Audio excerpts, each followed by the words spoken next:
glory be given to God.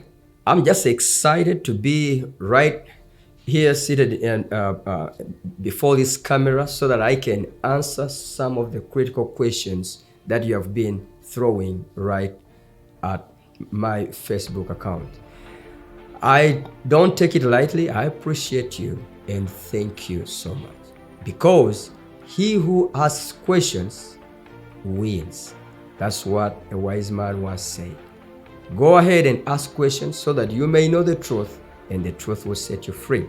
Today's wonderful question comes from Musoke James. Thank you, James, for sending such a lovely question. It is important.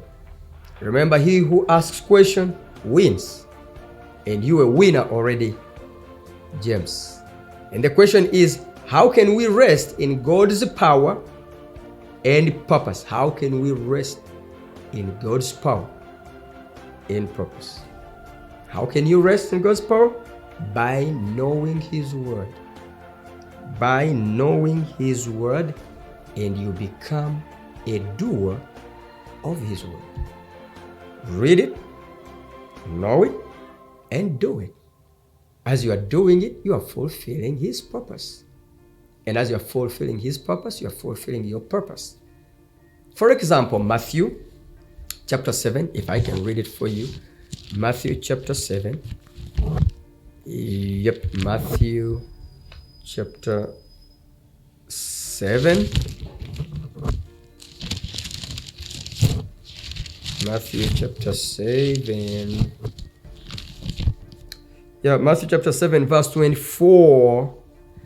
Therefore, everyone who hears these words of mine and put them into practice is like a wise man who built his house on the rock.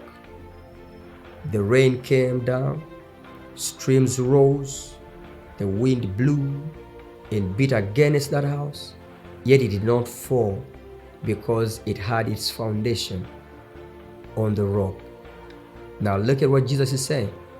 Anyone who hears His word and do it, in other words, he will have perfect rest, peace, but also he will be confident that he is fulfilling he is pursuing the purpose of God for his life. Despite of the rain, the storms, the wind, which is symbol of uncertainties and serious challenges of life, despite of them coming your way, they will not be able to shake you. God bless you for asking.